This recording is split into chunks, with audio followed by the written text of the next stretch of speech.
إخوة في الله والأخوات، السلام عليكم ورحمة الله وبركاته. الله أكبر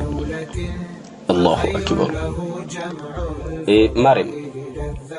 كيف فيديو كندو وانغلا استاتيغا بكما كيف فيديو كندو وانغلا يقولوا فيسبوك أو يقولوا مع تيك توك أو يقولوا مع جروب نكون يا كمان نشوي قصرنا اللغة سورة بينوغا جاتي لغانا كي فيديو كما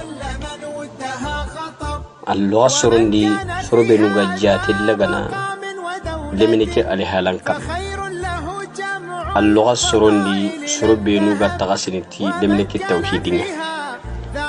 اللغة سورة دي سورة بينوغا تغسنتي ديكا قنكي بحبك أراقندي اللغة سروندي سرو بنو فامينغا كيني فيديو كي خيمانغا اللغة سروندي سربي غنا فيديو كي هاي اغان تسوين. الله اكبر.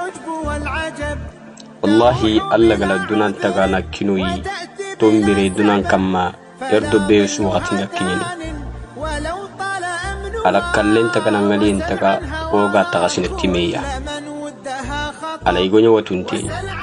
أنكي جهنتنا حقل وصلتي النجاة لكم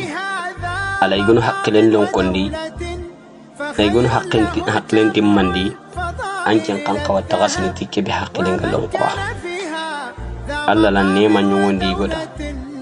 يقول هاي لم وامغا يقول لم تامغا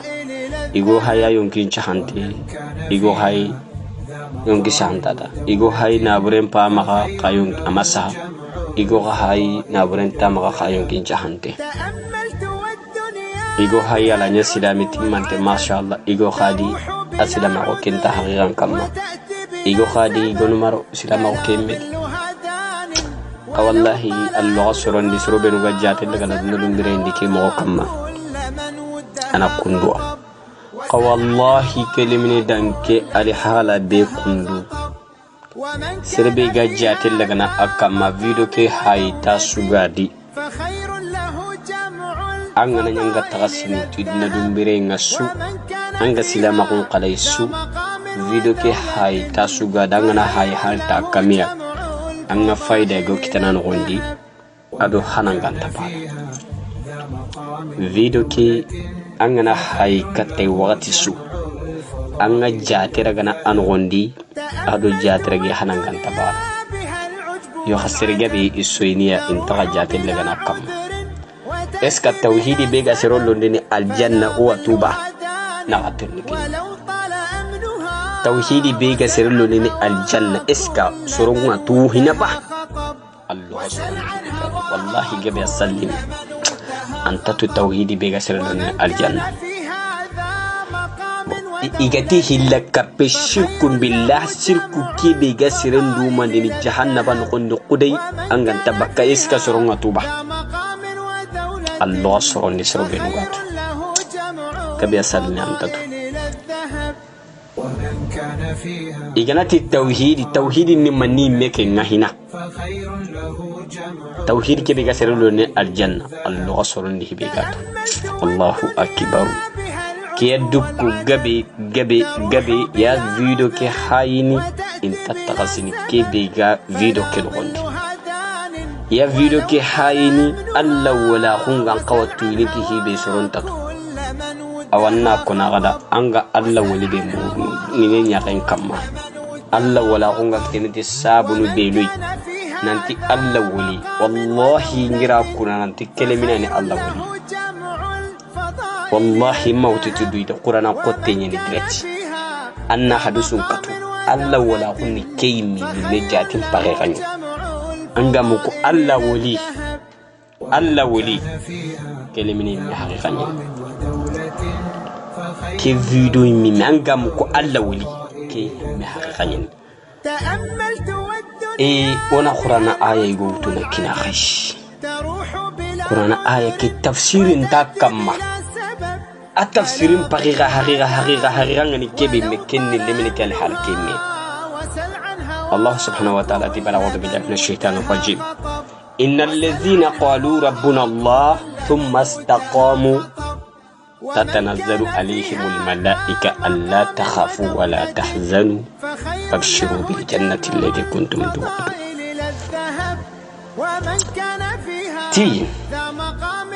إن الذين قالوا ربنا الله يمكوا بلغتي إكمني الله صغير غصن دون تهي كما يجتي كمني الله ثم استقاموا ساقي قسبتا كما إيقالوا هو إندياد قتنش السبت ديان قنتي كما قتن ليو نهو إنديا كما كون كرا دارون يعني مالكيانو غارنين نمشواسا nanti ma kanu idna lun jor kuda iga kebe toqi halle imma joti ido kebe lugarni kem sebiya alla wala kunni kay minne ati ala inna awliya allah la khawfun alayhim wala yahzanun alla at tumu digami hay namu tumu sefi hay annatu alla wanu wallahi jotin takun kamma kan yanti kamma sebiya والله اوغا الله ولا غبي مورنو اي حاجه نكي سبب بيخا غسرني انا كافر بالله ما غانتنو الجنه بدل لبدين كنك على حال نمو بي اي لمن كي حقل دراتين توندن دبرتي الله يتي توحيد ربوبيه نو توحيد الوهيه نا ار توحيد اسماء وصفات احال دبرت كفكو مانتنا خسرون نغا لغه ايجا جاتي لغا لمن كي فيديو كما epiradi alla kanni tuge alla gi kome be duwa wunja bini kenni kelemine danka al halai bawni haga la sami soro hiliti gadi moy sunta maha alla gadu khasakat ko isasa allah wallahi allu ghasrun ni kiwati be lemine ki hanu gondi sirina lugha hakilenga topo alla kamakinati angani har mo bringa ni excellent dabani iguna ya sigani hamalla ya o ma ti sigani la sigani o ma sekin kamar surube lu sondo minga tai akamma kafira woni agali serebe da hamu ang maniga na maka ham kafira woni an chondo menya ga kam har ngane kukurni ya sigani an chondo meke tawunta na sigani akamma tagalla kamma angana karakin kamma jahannaba qudai سبيا والله اللغة سرون دي خديجني كوكرني إيجاتني يا الله والما سبحان الله ياتني هاي مامي هاي باباي ماما كا هو جبنا كيا سندومين تهودنا ماني كم مكيد أنت الله كم ده أسندومين تهودنا مامي كم أسندومين تهودنا إيكسما كم أسندومين تهودنا هتنا كم أو أقل هكما بيكويو غدي لمنك علي حالنا غدي na koy nanti abiri huwa kama alla gala ida kota ngatinya agakon nabillahi Musa alayhi salam birenga alla gala nyina nanti ado delegation nga imbugu indaga fangel laqenga firawna di soronga walla daga batenga diganari migala kande killen ko yanga Musa ndan njamanga dangin mobe إلى هنا فرعون دي سورون تقول جينيتي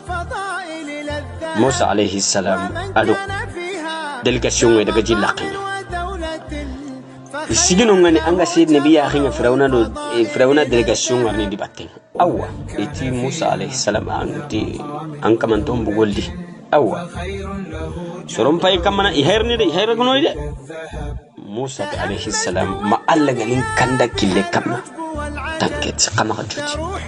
alla be gelina tinna liri magalin kanda kille kamanga bakat kille birenga soronga tinto igetinto alla la Musa nyamartani makenya na jige sampa fangin kare killu mani me makko benga sigi Musa di soronga igadangi Allahu akbar kibringa sondo min tahiko kam makenya atiana daga sigi jilla kenga ku sorobo e garni atahi alla kam makenya alla kana jabi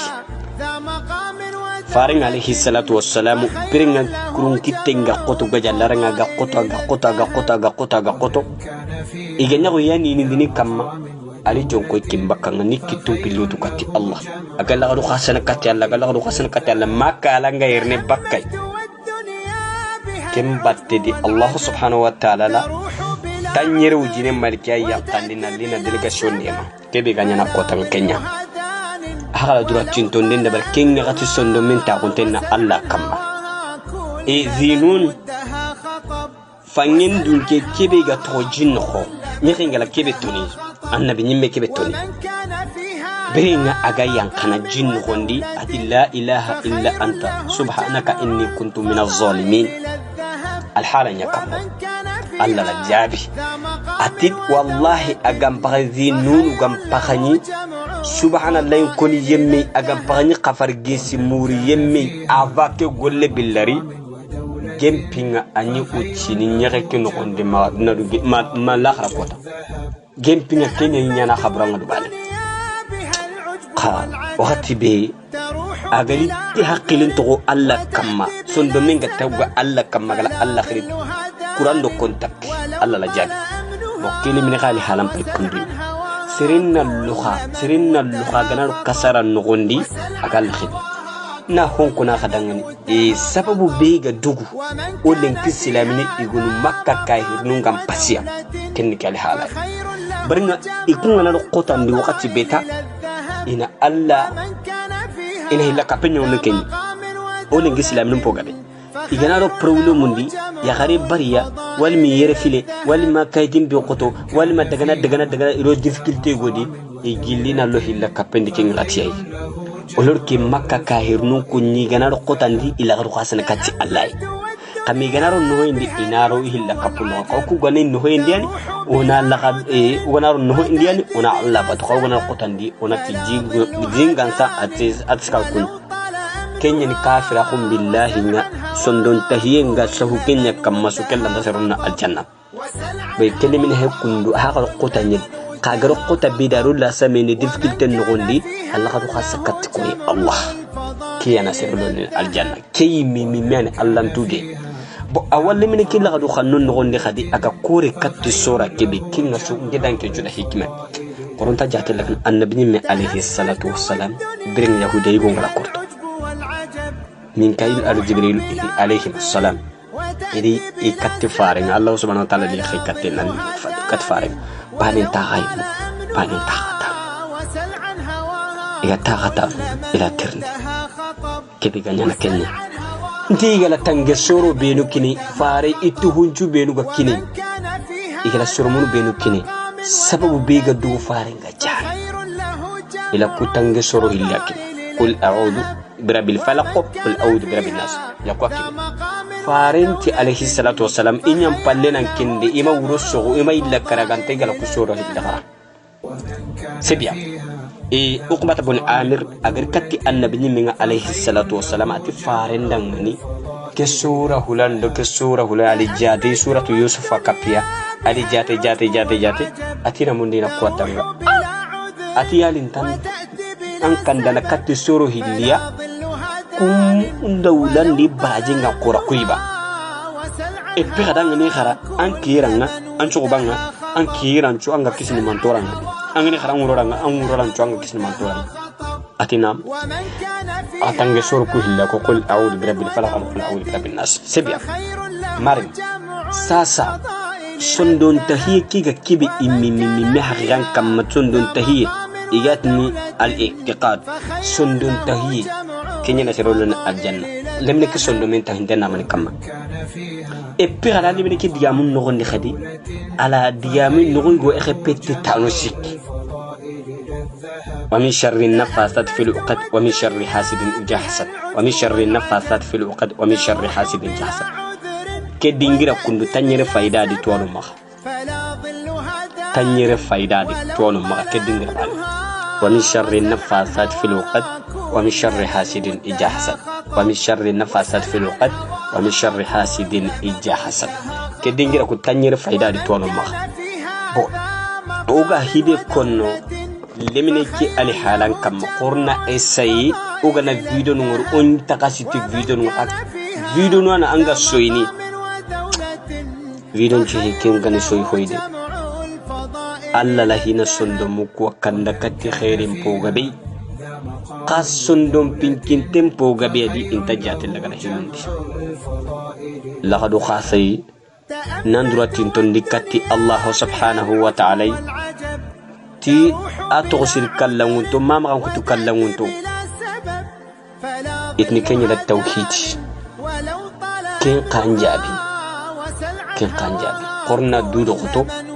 keme limini kundu angana ke fi qoren sogoni keme la same karang ana mani kon akala hikima bi ko yoganna ko inanti limini ke biru huwa kamma abiri huwa kamma kenya ngu alla gala idana dema biri nga qotangare agala do sakati Allah abiri mani kamma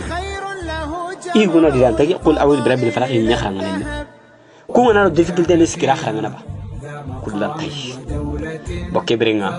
ke vidu di menu kundu on qawana chimmeti kuy awa tawhidi bega sire qaroni aljanna